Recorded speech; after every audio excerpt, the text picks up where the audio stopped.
The following is a Papi Chulo Radio original program. The views and opinions expressed in the commentaries and/or interviews in the following program are solely those of the individuals and are not views of Papi Chulo Radio, its parent, affiliate, or subsidiary companies.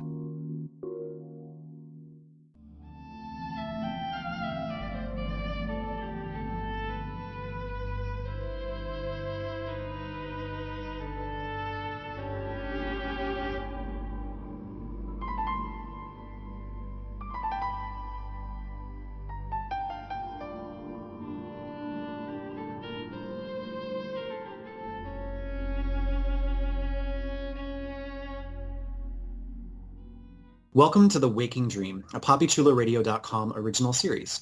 Papi Chulo Radio, pop culture on demand. Today is Thursday, September 22nd, and I am your host, Vincent Hatcher. During this special and bonus podcast, we'll be having an in-depth discussion of Netflix's The Sandman. Please welcome my co-host, Jeffrey Aruz. Welcome back, dreamers. And Priscilla Obregon. Hey, everybody. Woot! Let's jump into our discussion of Season 1's bonus episode 11, which was titled Dream of a Thousand Cats and Calliope, and debuted as a surprise on August 19th, 2022 via Netflix. Here's the official synopsis of the episode. In this two-part story collection, a Siamese cat dreaming of a new world and a writer in desperate need of inspiration cross paths with Morpheus. So we have a twofold story here, my friends. This was a bonus episode that drew two stories that are well known from the comics and did a little mini anthology episode. Our first story was a very surprising departure from what we had come to be familiar with in the story, in that it was animated. We had an almost like realistic animation going on where it was like, is it real life? Is it cartoon? Or is it both? And we were introduced to a beautiful little kitten who was being put to bed by its human owners. The kitty got sleepy, and when it came time for night to be at its peak, another cat came along to ask our kitten friend to join him on an adventure. Together, they walked, and as they were walking, they were talking, and other curious cats were walking past them. It was clear they were going to see her. But who is her? Well, we will find out.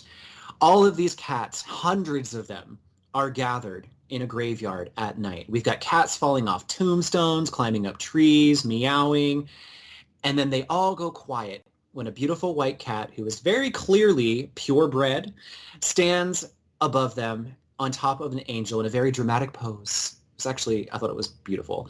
And she begins to share her story. She, like them, lived in the human world. She thought she was much loved and worshipped and adored, and she had a beautiful home to live in, and she ended up falling in love with a tomcat from the wild, and they got a little kitty going on, and after that, she became pregnant. And that is when her world came crashing down. Our kitten friend here, she had her children. She was nursing them calmly in the closet. She was excited to give them a new life that she wanted to make everything perfect for them. And she was going to make sure they knew they were loved, they were taught how to hunt, and they were just the best cats that cats could be. But her parents were not so thrilled. The human father was not happy that his purebred cat had bred with a wild cat, destroying the breed of the kittens. And unfortunately, in what was very heartbreaking for me, the story continues in that the human father took her kittens, tied them into a sack, and drove to a frozen lake and threw the kittens in the sack, and we watched the sack descend into darkness.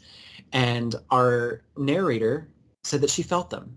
She felt them crying. She felt them mewing in the darkness. They couldn't see. They were cold, and it was a nightmare. And she felt them one by one. Their lights were extinguished, and they died. This took her to a great, deep, dark depression, and also a place of anger because she didn't understand. Why did the humans that took such great care of her do this? What was the purpose of it? And so she dreamt and she prayed to find a reason why. And this took her to the dreaming where we have all been before. And as we know from what we saw in Sandman, the dreaming is a wide and amorphous place that always changes. And our kitten friend, she walked. I keep calling her a kitten. She's a full-grown cat. I just like calling them kittens, just FYI. She walks through winter, she walks through night, she walks through heat, she walks through every possible temperature imaginable, and she never leaves the path. A skeletal vulture warned her that if she left the path, she'd get lost. And even when she heard her kittens mewling and crying for her in the forest, she did not falter, and she approached a cave. Out of the darkness, there was a cave guarded by 3 statues who mocked her and questioned whether or not she was worthy. And she told them, I need to see him, and I will only tell him, the cat of dreams, my purpose.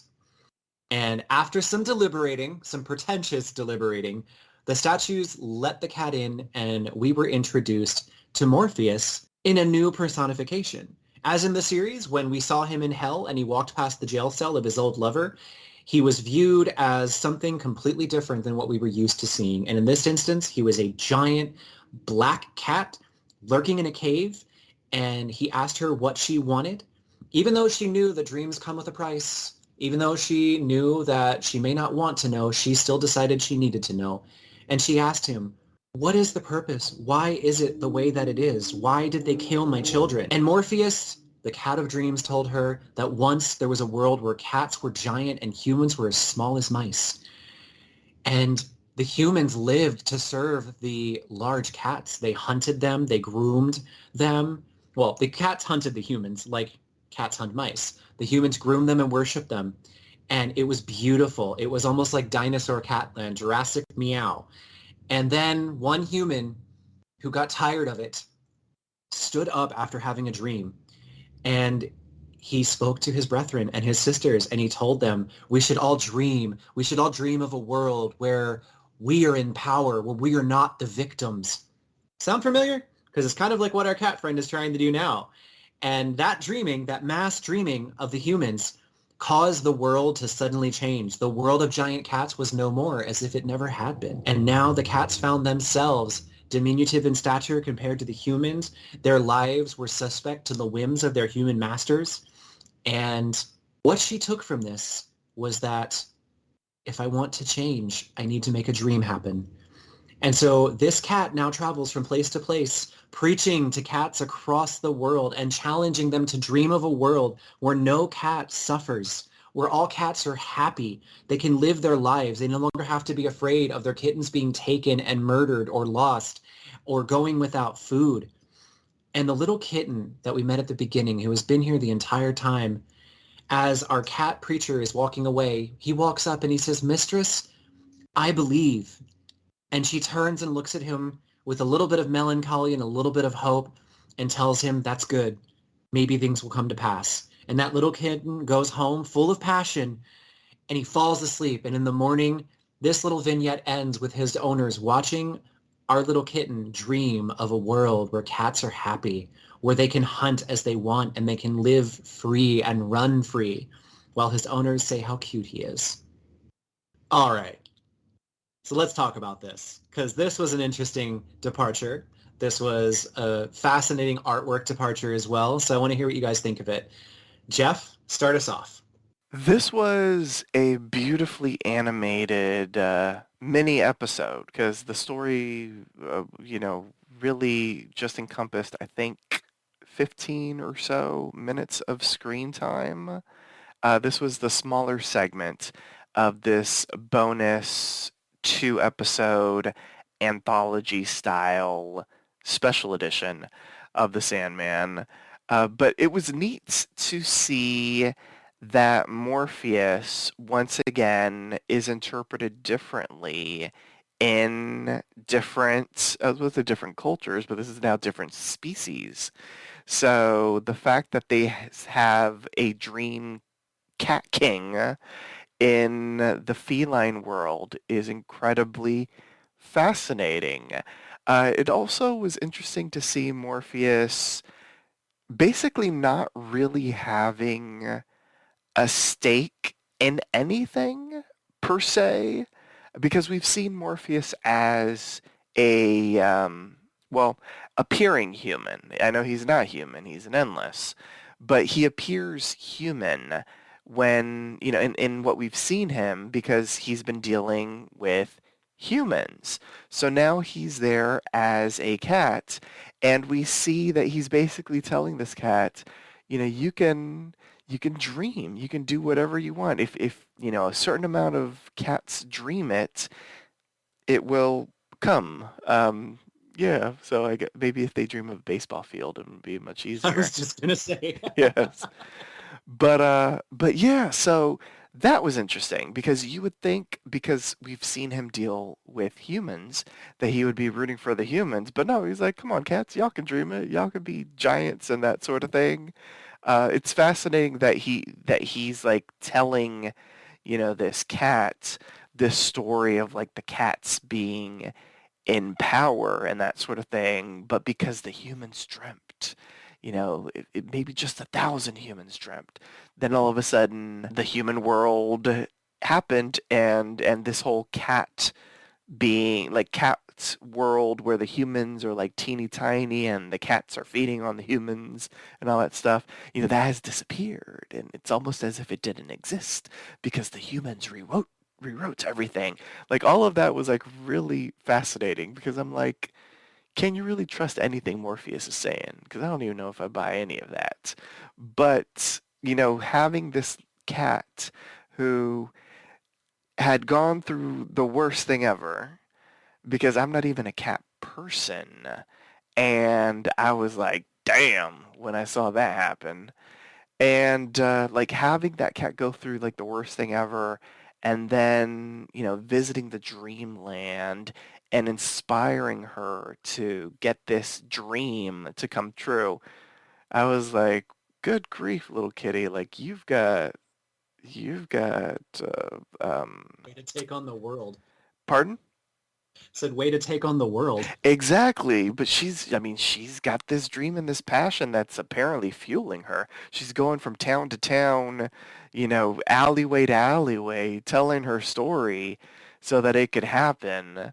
That little kitty, see, I didn't understand that little kitty. I'm like, that little kitty looked like that kitty had the best life ever, but that little kitty wants to eats their owners apparently. I was like, good grief. The way that it ended with the chomp and like, that sort of like nefarious music, I was like, ooh, that's a little dark. But I mean, this whole installment, as beautifully animated as it was, and as much as it was about cats, was a very dark installment. Agreed. It really was. Like I did not expect. I mean, I knew the stories, but it had been years since I had really been familiar with them, and I forgot like how dark it could be. And the moment that you said species, my mind, because the way it works, I immediately was like, so does that mean to like the Natasha Henstridge species that Morpheus shows up looking like a male version of her? Yes. And they make love, because there was a And then whole they lot go. of alien sex in that one. Priscilla, tell me your feelings about the kitties. So this episode hit hard for me because I just got a cat, and I was like, I can't let my cat watch this. Oof. He's gonna get ideas.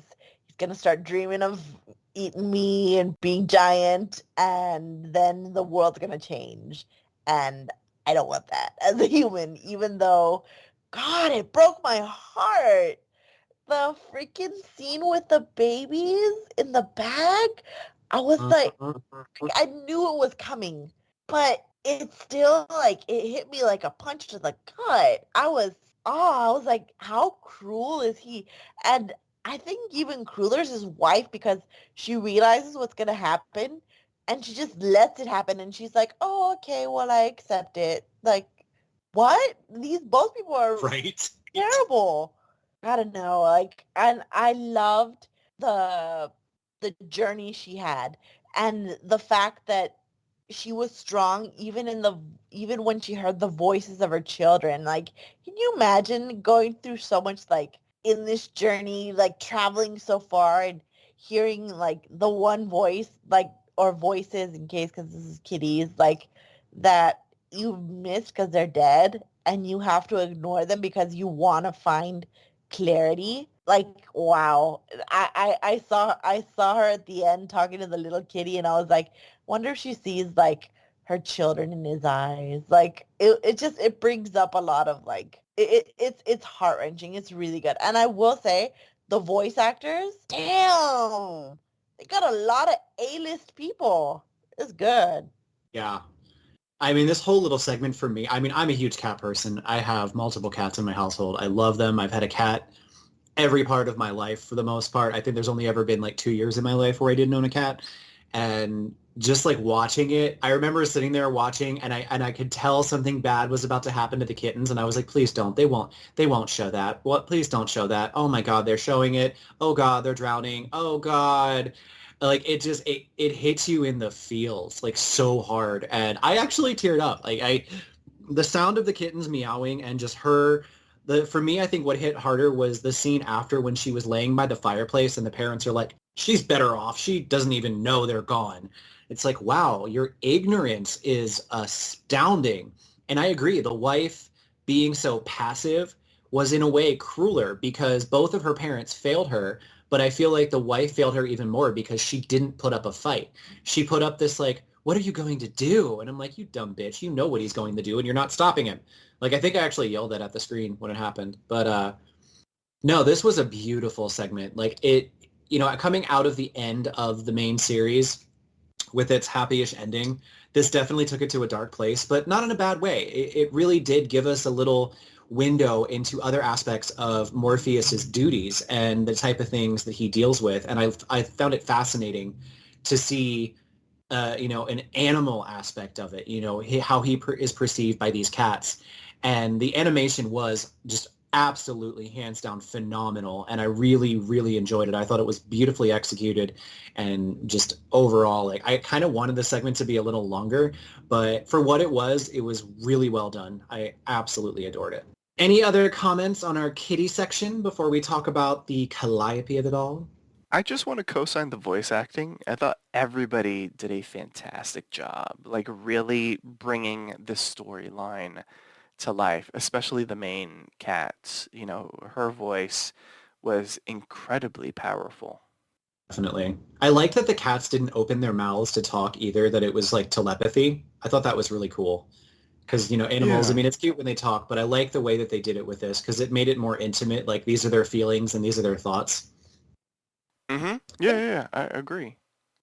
It's like when they mention that like cats only meow to humans because they think we're stupid kitties that don't understand and they're trying to like communicate with us that way. But I would assume that if a cat wants to communicate with another cat, they don't have to meow. They just know. So it made sense to me. Absolutely, because it's such a cat thing to do that it makes absolute sense. I agree.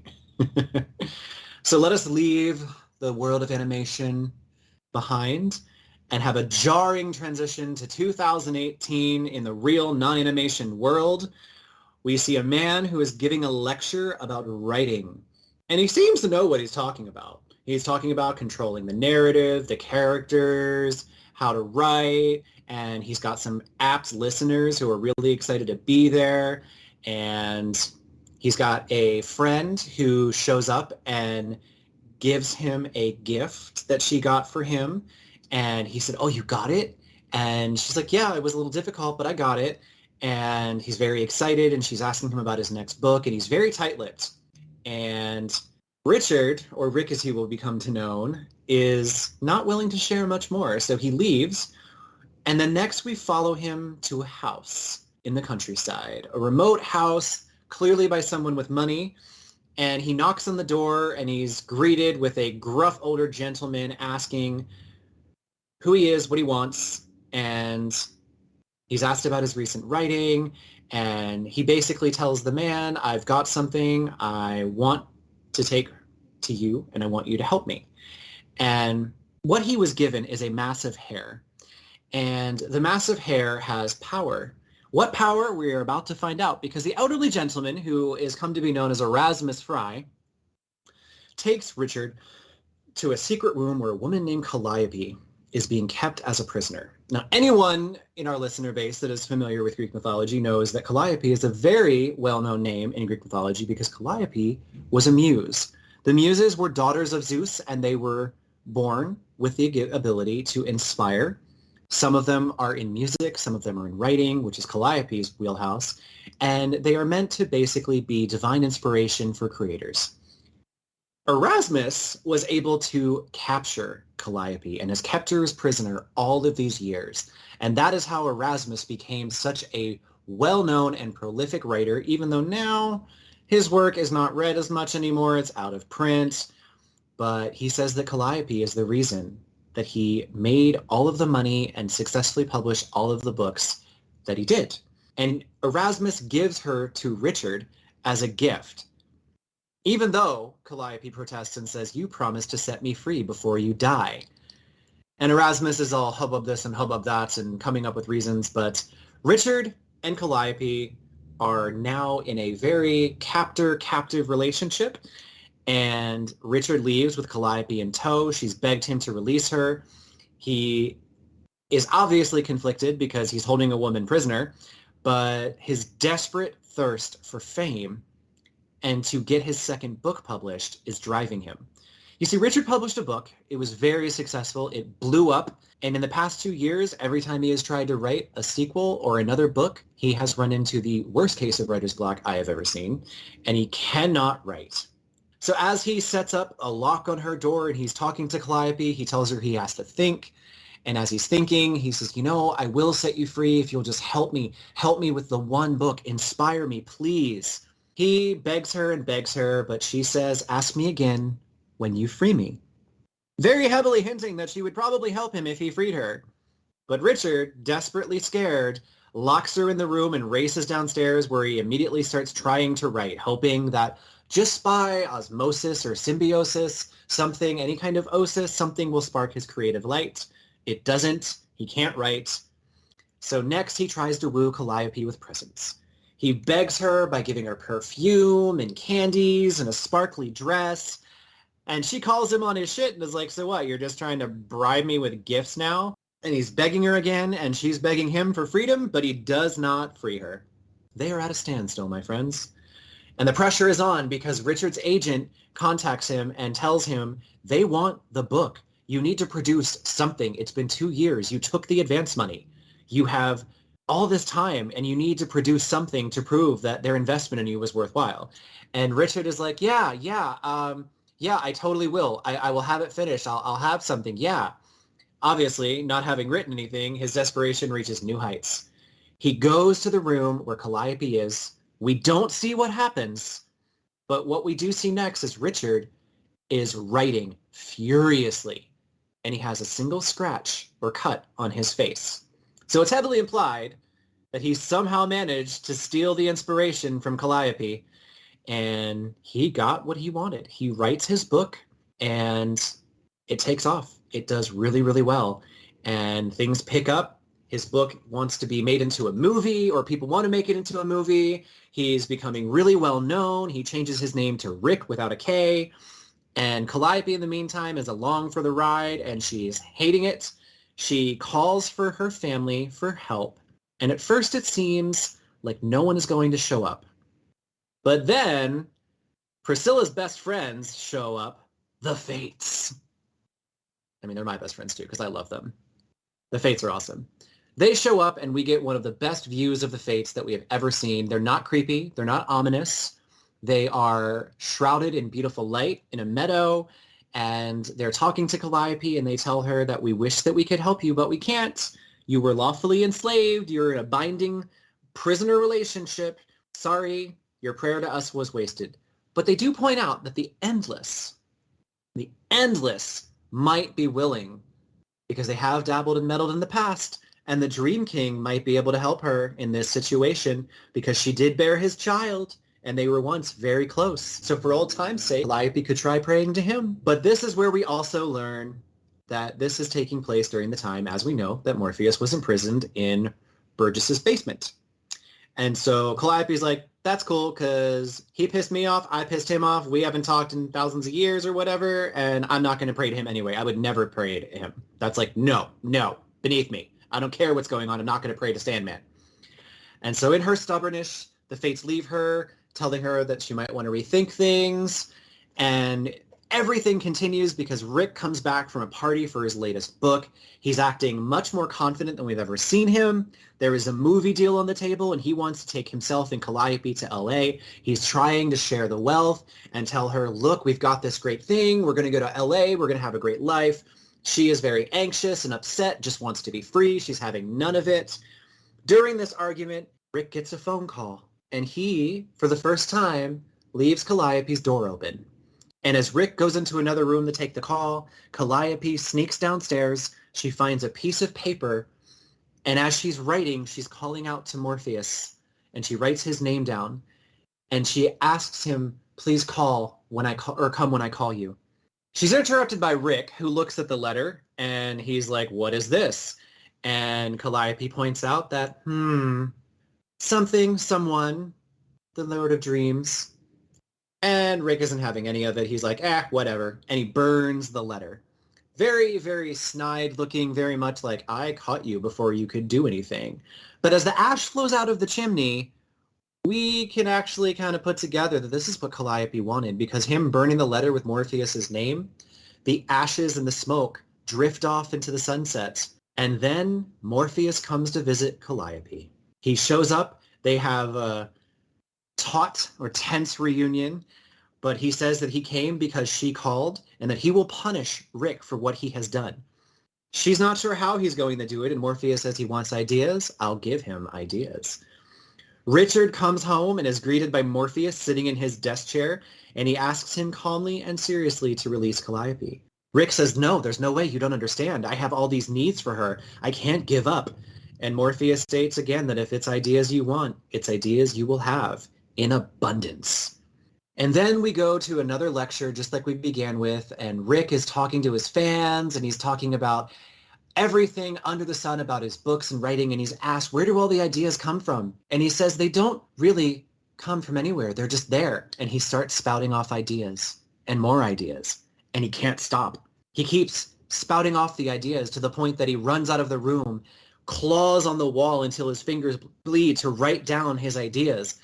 Two of his fans rush in and they ask how to help, and he says, go to my house. There's a woman. Unlock the door. Let her out. Tell her I set her free.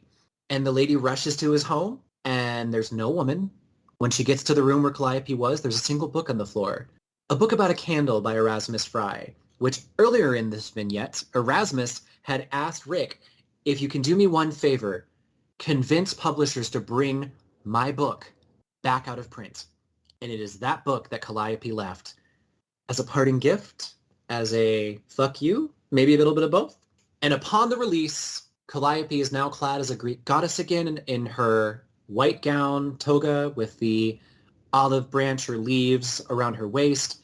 Her and Morpheus share a lovely little conversation, and she thanks him for coming, and she asks if maybe one day she can come and see him in the dreaming, and they can finally talk about the death of their son Orpheus, and Orpheus, what he meant to them.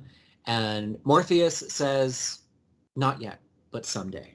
And Calliope walks off into the night, ready and happy to be free. And Rick now can no longer think of any ideas. He's forgotten Calliope's name.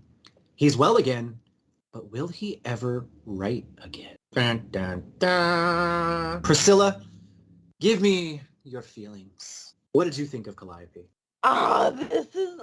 Can the mini episode be your favorite episode? Because this is definitely my favorite episode of The Sandman.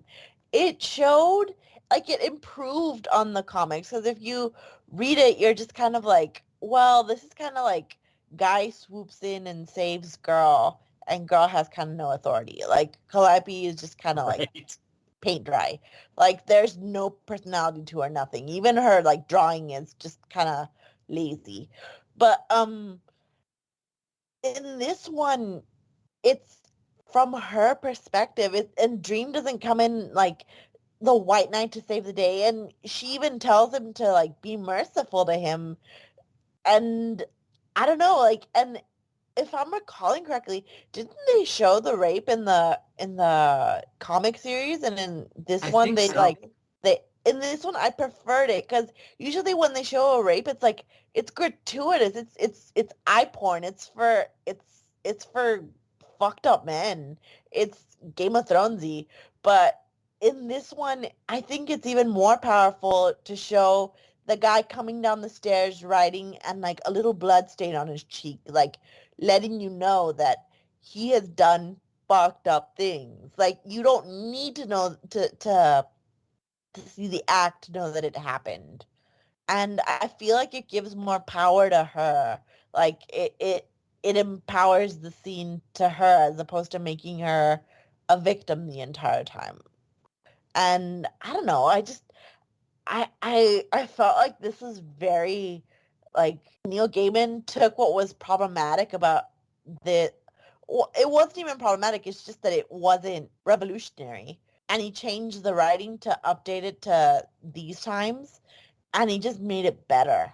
It all in all, it's amazing. And I'm not just saying that because the Fates are back, because the Fates were amazing, even though they did jack shit. They were like, we can't do anything for you because we don't fuck around with people. They're gross, but you can tell your husband he messes around with mortals. Like when they said that, I was like, no, poor Calliope.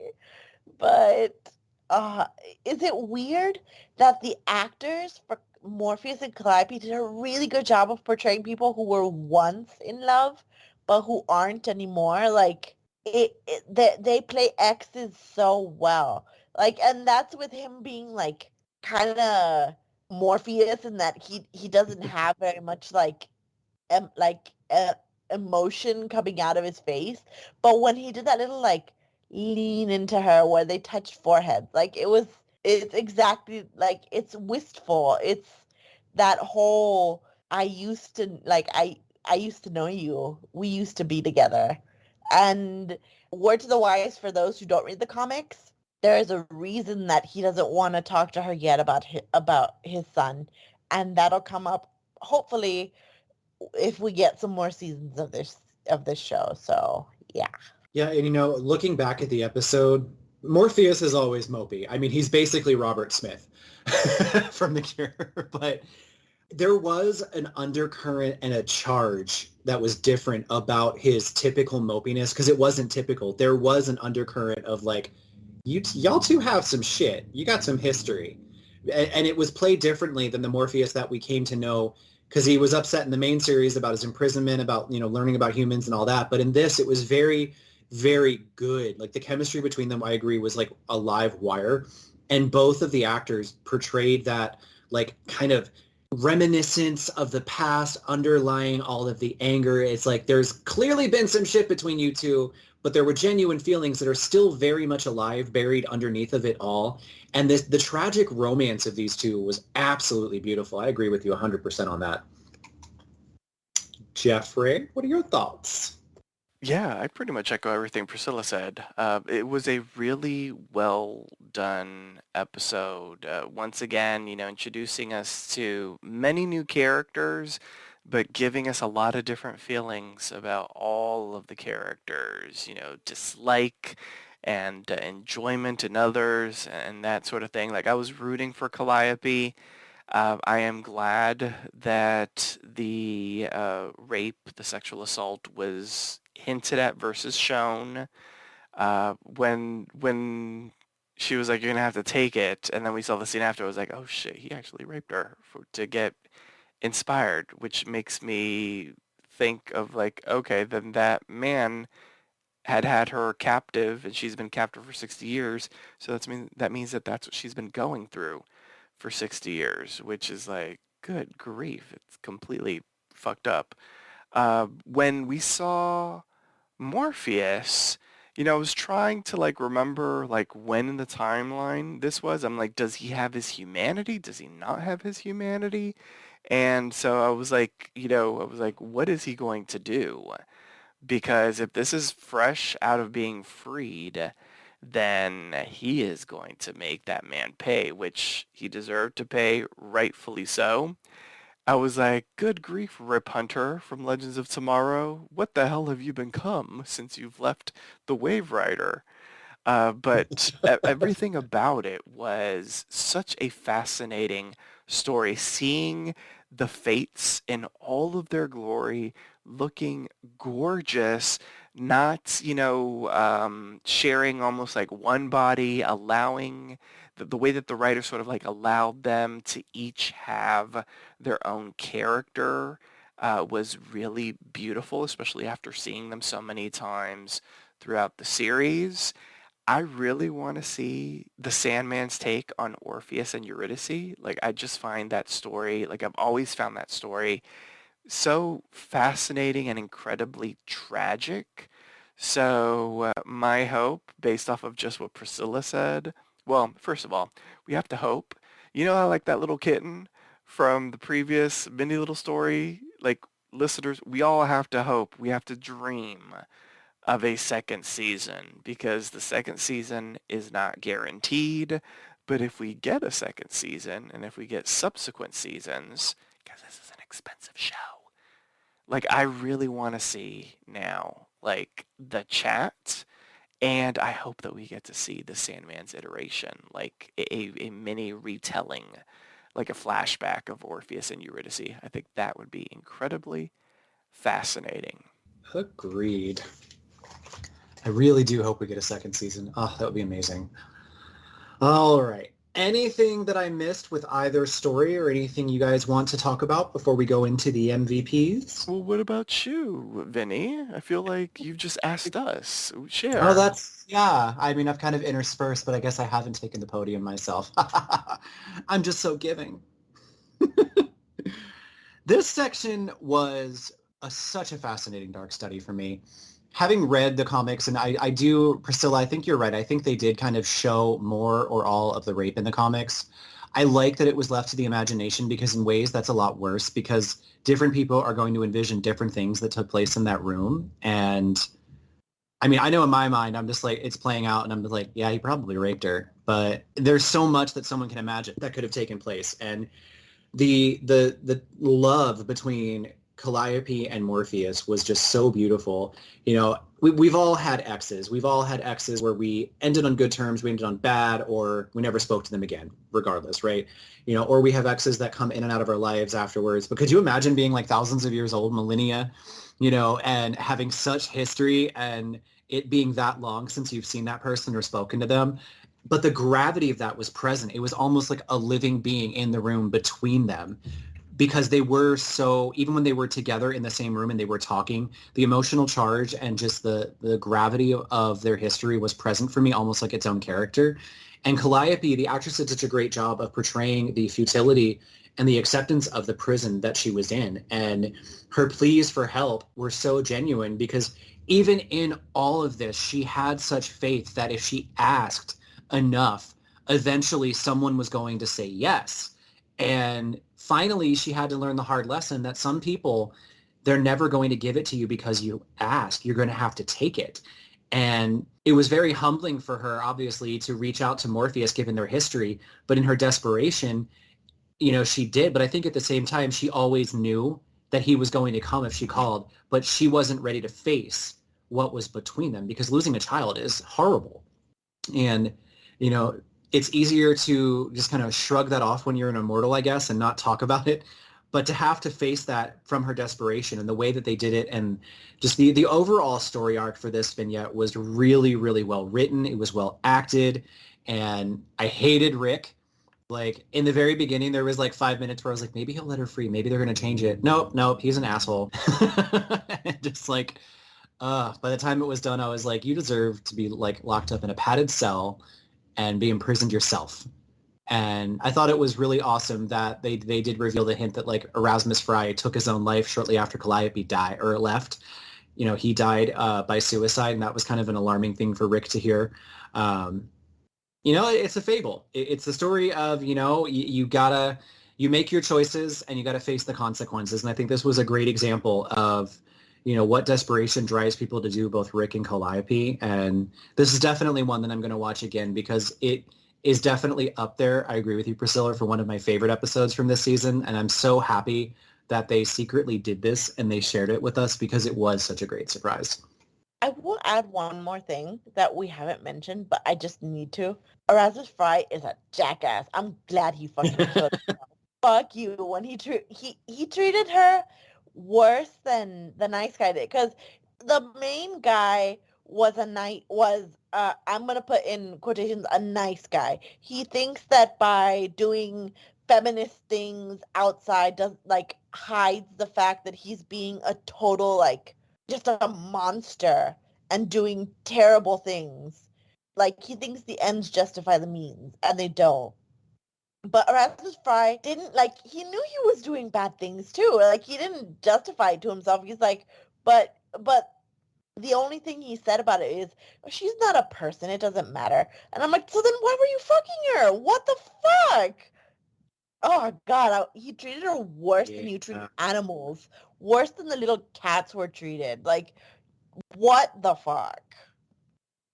Yeah, it was pretty bad. He definitely deserved his fate. More like rasshole Miss Fry. Yes, Why that. did he want a Bezoar? Did they ever explain that? What was that? Why did he want a Bezoar? I don't know. I don't think they did explain that. It was just interesting. I'm like, Yeah. wow, you want a hairball.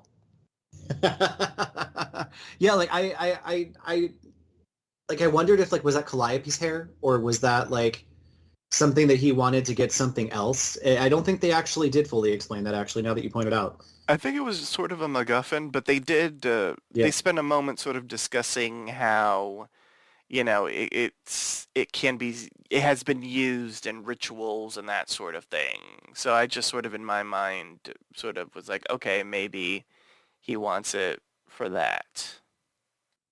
Makes sense. I almost wondered if he was trying to get like something to make him young again or like immortal or something.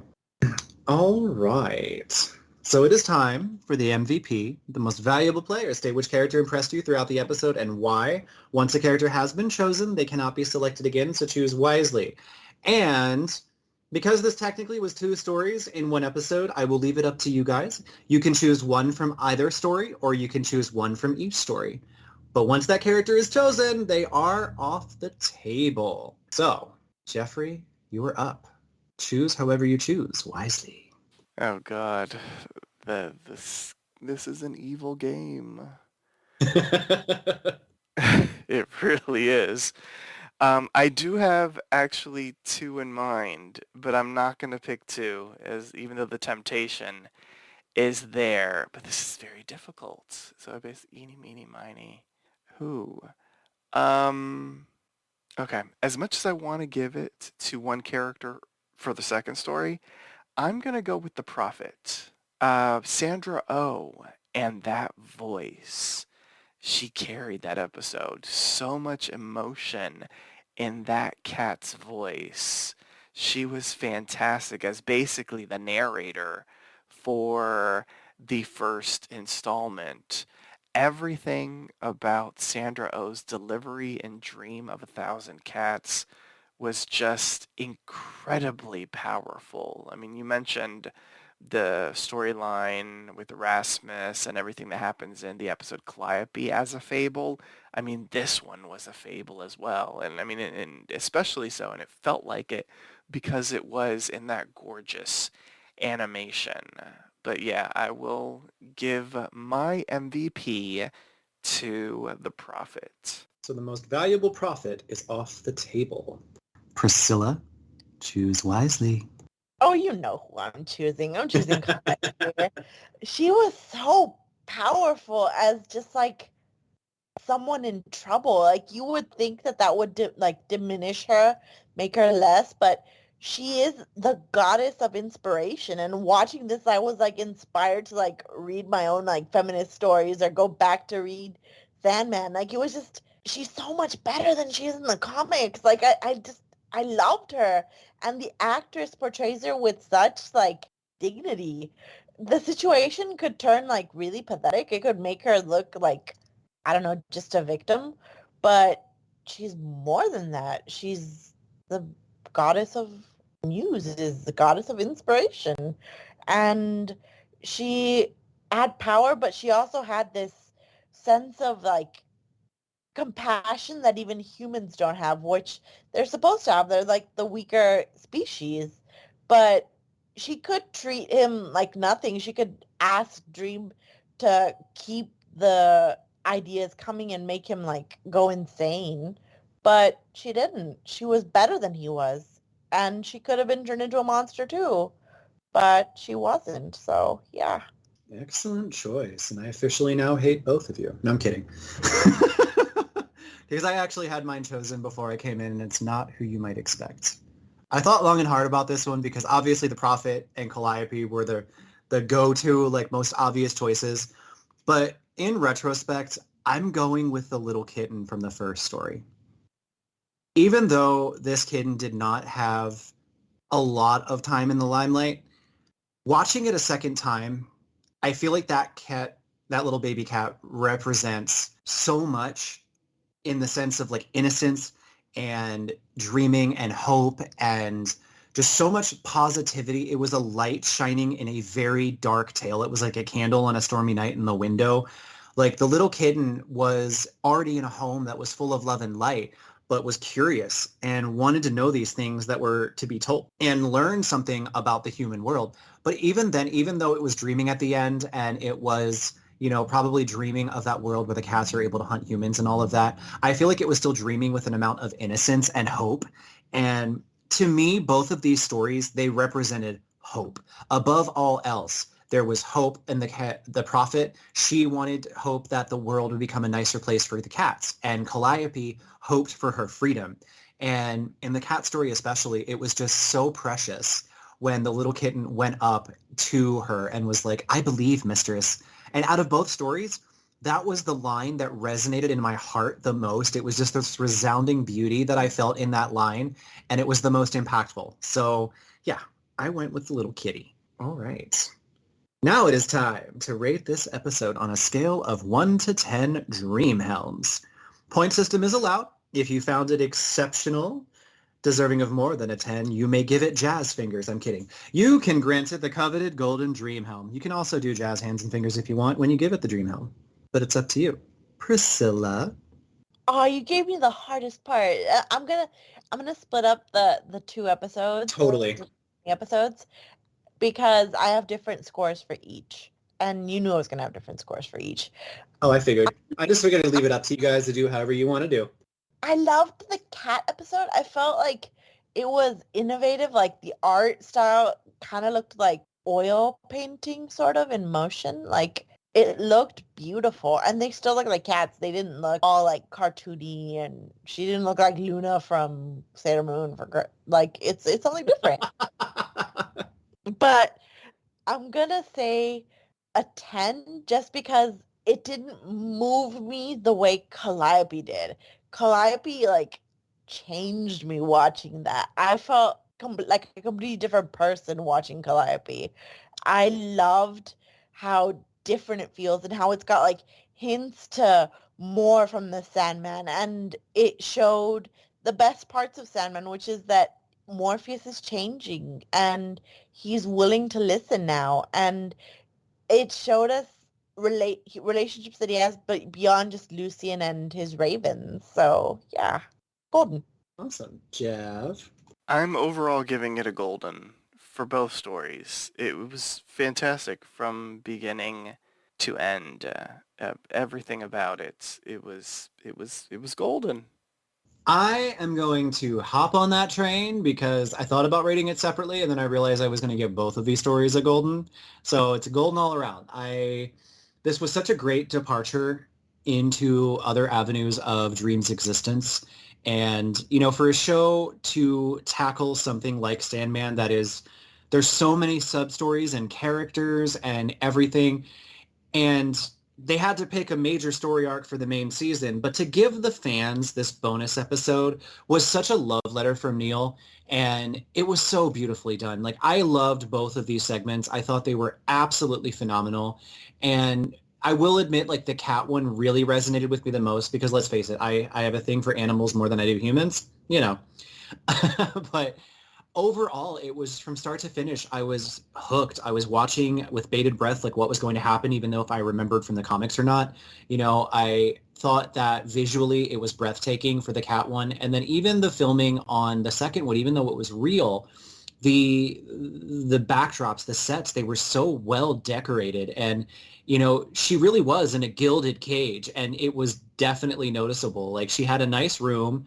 I mean, it wasn't the Ritz or anything, but it was nice. And his house was really well decorated and rich and nice, but she was a princess in a tower. And overall, both of these stories for me, it was all about hope, as I mentioned, and hope in a dark place can lead to, you never know. It could be a happy future. It could be a world where humans are played with like mice. It could be many different things.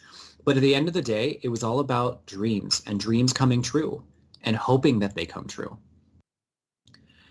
Speaking of that, thank you again for going on this journey with us through Dreamland on The Waking Dream. May our dreams come true for a season 2, because if so, we will be back. Here's our announcer to remind you guys on how you can interact with us. Follow Poppy Chula Radio on social media. We are on Facebook, Instagram, Twitter, at Poppy Chula Radio. Do you have any questions, suggestions, comments, or concerns? Email us via contact@poppychularadio.com. Are you interested in joining the Poppy Chula Radio team as an on-air personality? Email talent@poppychularadio.com. Binge listen to your favorite Poppy Chula Radio programs by visiting poppychularadio.com/archives. You can also download tonight's broadcast and the rest of the series through Apple Podcasts and Google Play. Just search for The Waking Dream and subscribe. Thanks, announcer. My lovely co-host, please wish our listeners a good night. Priscilla? Don't listen to the prophet, kiddies. Don't dream of being cats and being cool to us.